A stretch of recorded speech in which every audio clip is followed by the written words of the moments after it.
Hi there guys, here I am for another video in Fuckers 31 Days of Creamy Horror Goodness. And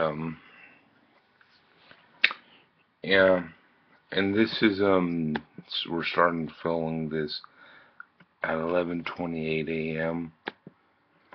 on October 10th, which hopefully I have about 32 minutes worth of discussion on these 4 films that I'm going to be speaking about. Um, and if I don't, then I don't, and you get an extra review. And then you get an extra review today. First, and I'm debating about separating the films into a multitude of like series, because a multitude, or do it in one big video, whatever. Anyways, this is gonna be of the Tremors Attack Pack, which I had a bit of history with the Tremors movies. I remember when I was a little kid, I saw the fourth one, the Western, which is called Tremors 4: The Legend Begins. I remember seeing that when I was a little kid, and I think I might have saw the TV series. I don't know. I definitely think I saw a few of them when I was a little kid, and see they hold up to this day, and I think I might have a Laserdisc version of the first Tremors somewhere around. I don't know. If this was like back in 2010. I still can't find it. Let's just, before we get deeper into the review, let's just talk about this set, which I'm thoroughly impressed with. Yeah, because the video quality on all 4 of these films is pretty impressive. It looks like they've done a really good job on the transfers on all 4 films. And yeah, it's a pretty impressive things, and you don't get really very much extra content out of the first besides the first Tremors film. And the cool thing about this is that you get 2 films per disc. And this is the first time that I saw that Universal done this with their Blu-rays, is that they actually have some sort of background art, which is just details about the films, but still it's pretty nice. I gotta admit, that's pretty nice. Yeah, this is a pretty nice setup. Actually, I kind of recommend this purchase. That does not necessarily mean that the films are typically gonna be the best. I'm just saying that I recommend this purchase. It's pretty good. Yeah, $30 for 4 films in high definition that look pretty good. First, let's get them into the review of the first Tremors. And I watched all 4 of them. Well, four. I didn't watch 4 in its complete form, but I've seen the other 2, and the complete all of part 1 and part 2 and 3 didn't really grab my attention, and I'll get into it. Tremors, the first Tremors is a 1990 PG-13, 96-minute comedy horror science fiction film from a director named Ron Underwood. Let's see what our good old buddy Ron Underwood has done. Oh, he done Mighty Joe Young. I think I might saw that as a kid. So maybe this guy and I have a bit of history. Yeah, he's just known for making some like of those shitty direct-to-video, those shitty direct-to-video or direct-to-television Disney movies, which I kind of like. I'm not an overly critical person. And Tremors, the first Tremors gets 7.1 out of 10, and that's very questionable if it deserves it. Deserves that. It's the best made one out of all of them. It's the best made one out of all of them. You get Kevin Bacon, and I think that this is his, hey, the second to the first review of this 31 Days of Horror film reviews was of a Kevin Bacon movie called Stir of Echoes, and I believe that this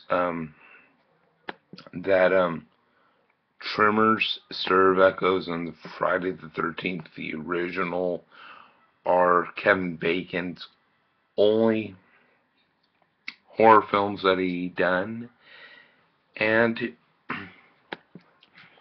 we'll just get into Tremors a little bit. I'm not gonna really give you spoilers about my reviews. Let's just see. He might have been more, but well, I didn't know that he was in Animal House. I'll be shit on a pickle. Anyways, Tremors is about these two nitwits, Valerie McKee and Earl, and I'm just reading their names because I couldn't really remember their from the film, but I have Valentine McKee and Earl Bassett, and to be honest, these two are highly likable. These two are extremely likable. Kevin Bacon's a likable guy.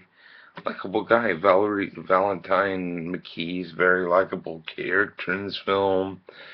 And then Fred Ward's character is pretty likable. He went on to do Tremors 2, and that's pretty impressive that he's wanted to do Tremors 2. And then, yeah, basically the film is about people getting killed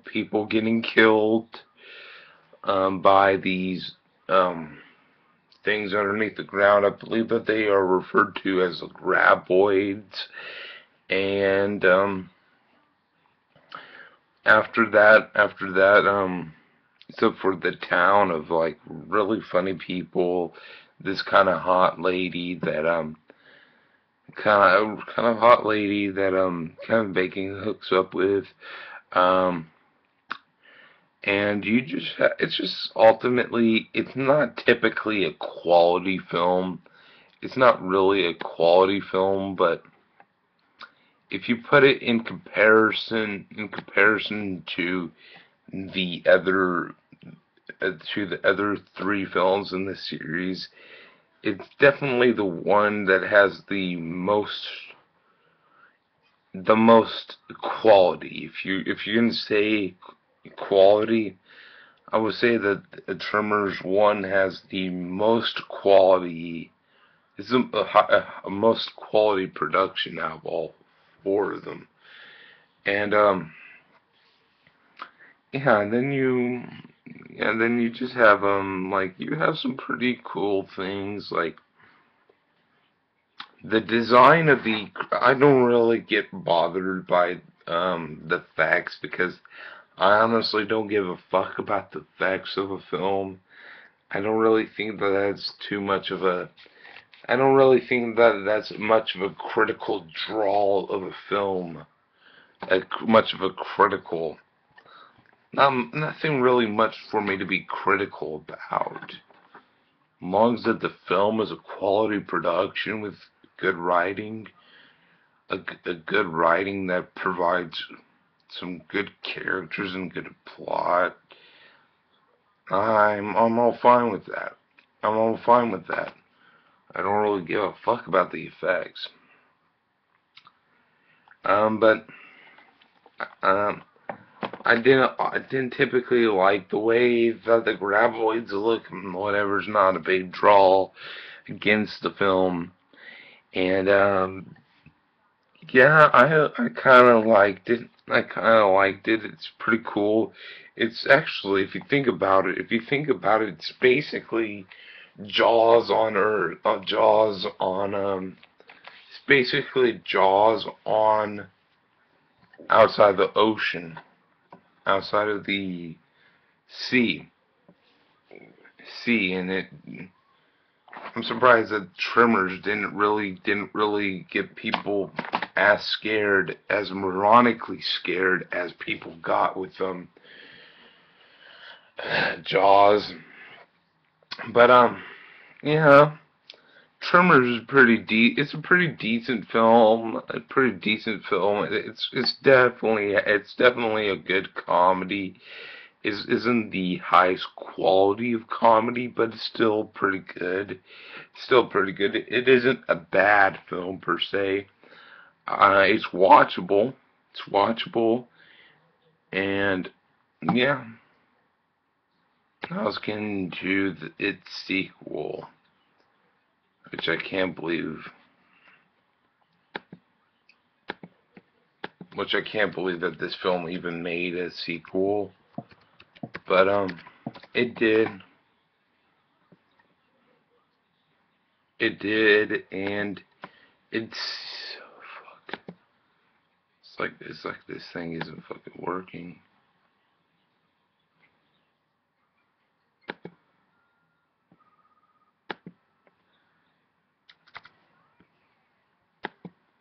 Hold on.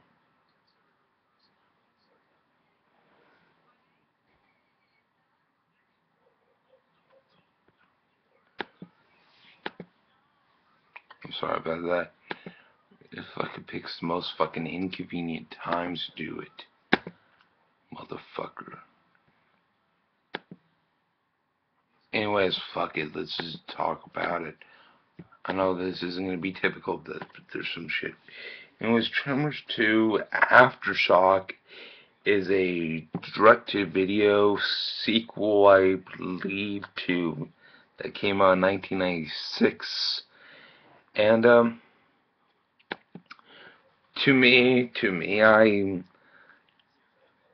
I found it to have few good things about it, quite a few good things about it. I think that Tremors 2 definitely is it's a fun film. It's a fun film, but the problem with Tremors 2 is that it doesn't really it lacks the Kevin Bacon.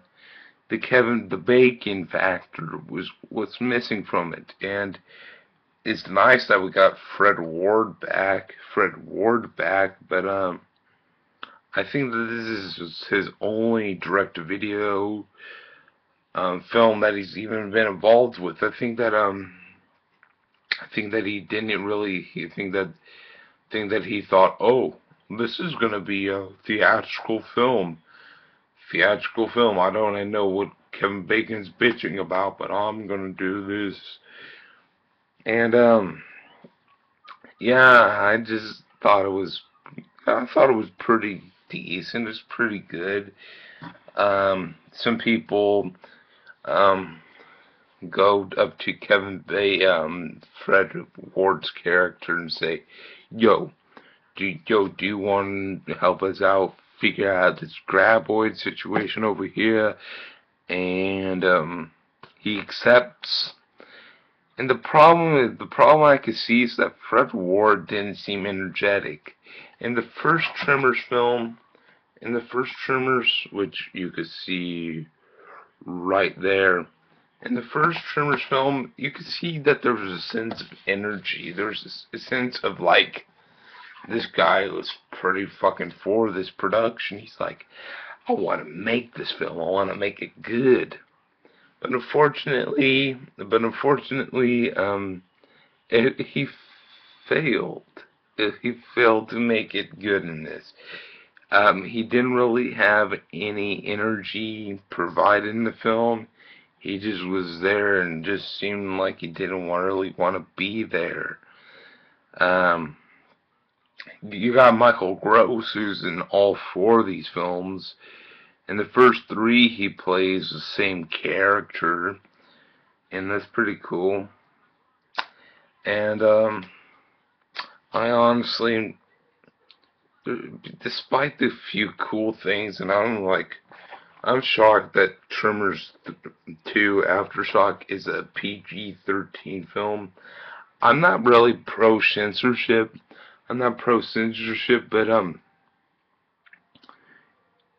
But seriously, Tremors 2 Aftershock is a PG-13 film. And I'm like, this film is... See, I could understand 100% why Tremors 1 is a PG-13 film. I can understand why that film is PG-13. Despite it being not a whatever, but despite it being whatever, I can see why it was rated. But see, there was a lot more blood, there's a lot more gore, and there's a picture of this girl in a nude pose, and I was like, wow, all this is in a PG-13 film, whatever. But still, it's a pretty decent film. It's a pretty decent film. Tremors 2 is. It's pretty decent. Tremors 3, Back to Perfection. Let's see if this fucking thing works again, because that wasn't popping up. And this one is Tremors 3, Back to Perfection, which is a 2001 PG direct-to-video 104-minute action comedy horror film. And another thing about these films is that the fucking length is way too long. These films are seriously, why are all these films are seriously in the hour and 40-minute length, and all these are in an hour and 40 minutes length, and I'm like, seriously, that's so fucking stupid. And none of these films really have anything in them that really says, damn, that should be really pointed out in the hour and 40-minute time frame. No, all of them should just be a simple hour and 30-minute. At best, hour and 20 minutes. But come on, an hour and 40 minutes per Tremors film? What the hell is up with that? And this fucking title, Back to Perfection, whatever. This is the only film in the whole series to be rated PG. And I can see why. It's pretty, it doesn't have Fred Ward. Fred Ward is probably like saying, oh God, I don't want to have no fucking part of that anymore. He probably said, my buddy Kevin Bacon, jumped jumped his ass out of here in the right amount of time. I should have done that earlier. And yeah, Tremors 3 Back to Perfection. It didn't grab my attention much. it was it was the most lazy one to be done. I honestly don't understand how these fucking Tremors films, I don't understand how these Tremors films are even made sequels. Nothing in the first Tremors films was like, damn, that's sequel worthy. It's a decent concept for one film, and the effects have been really going downhill. But that's just really nothing serious to bitch about. But hey, it's like, wow, why? Understand that there must be some budgetary reasons, but yeah. Then you have Tremors 4, The Legend Begins. And okay, Tremors 4, The Legend Begins. Okay, let's talk about it. Let's talk about this film. Honestly, I'm like, what the fuck is wrong with this movie? Because Michael Gross, who I think I wasn't really paying attention in the other three, but he came off as like a likable, goofy character. But in this one, I'm sure I know that's a different character that's practically a descendant of of a past a past.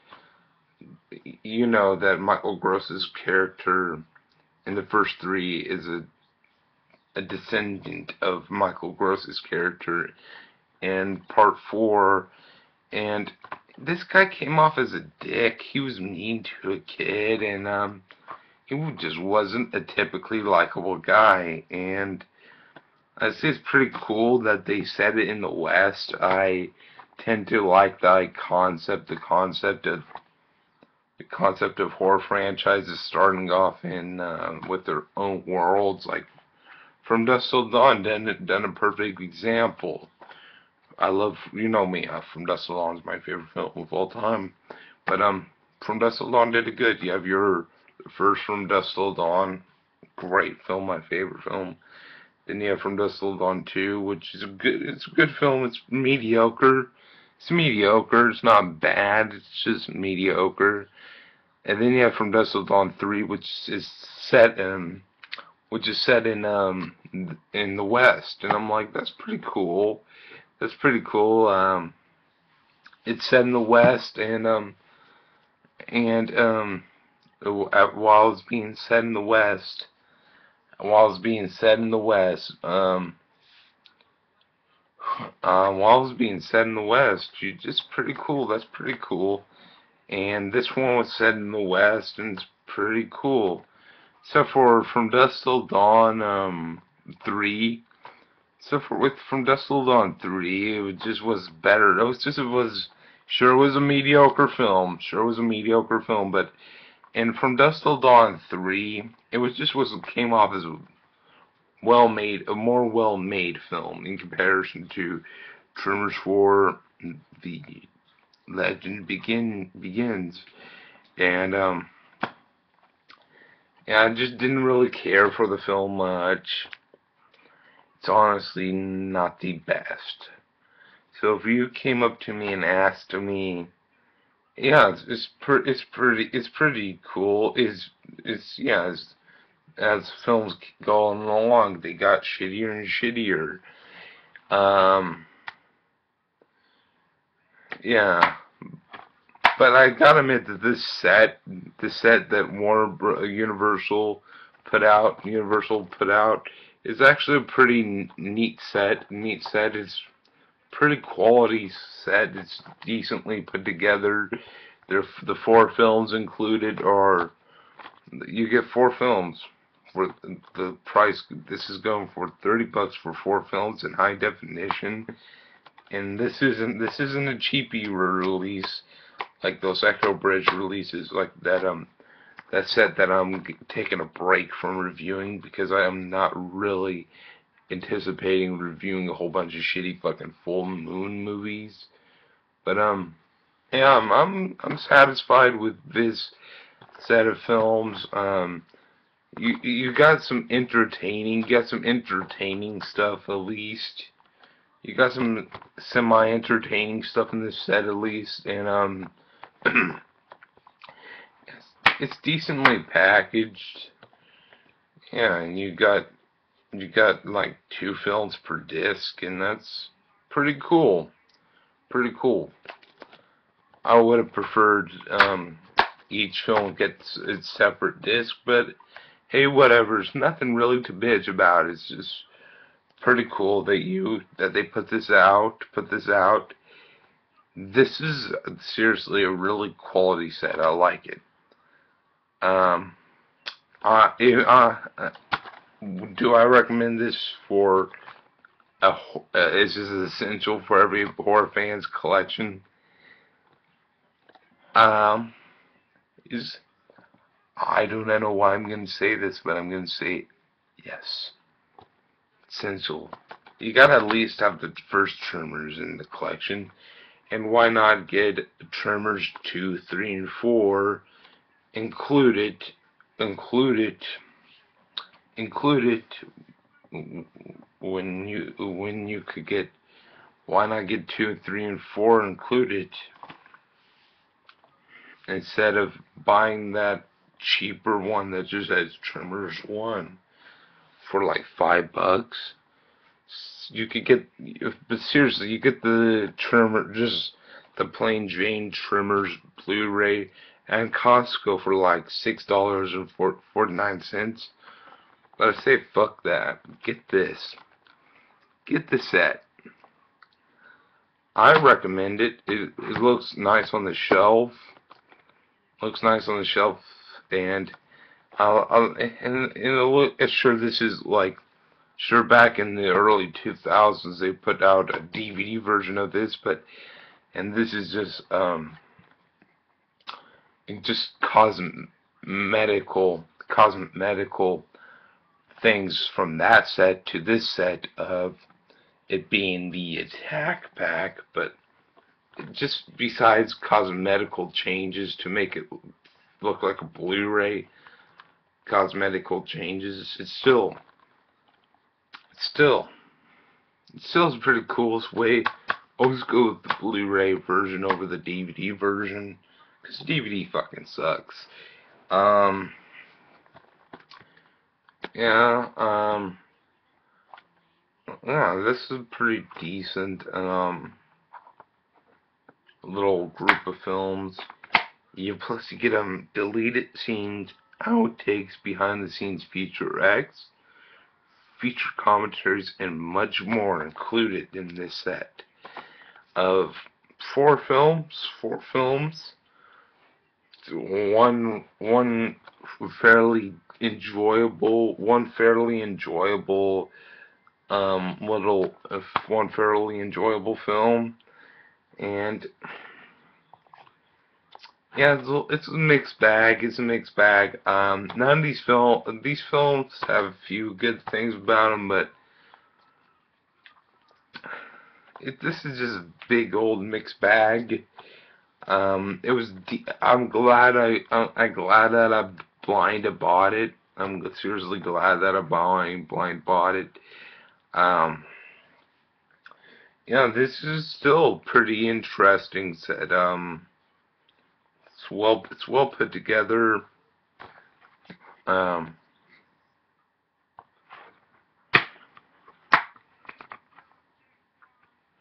It would be nice if they included the TV. It would be nice if they included the TV series in here. That would, but that's something that the Scream Factory would do, and I'm kind of fearing that this will get the Scream Factory release. That all these will get a Scream Factory release, because that's been happening recently when Universal done their recent Blu-ray release just a year ahead of the Scream Factory Shout Factory release. So I would not be surprised by the year, like late 2014, Scream Factory puts out the set. Would not be surprised, but this is still pretty. If that does happen, this still is a temporary purchase. That's nice to hold on to just in case. Thank you guys for watching. Check out for more reviews, and see you guys. I see you guys when I see you tomorrow sometime when I do continue to do that. Some more films, hopefully some better films from that 20 film set. This was just honestly, this was kind of like a pleasant, just a pleasant break from those films. Thank you guys for watching, and goodbye.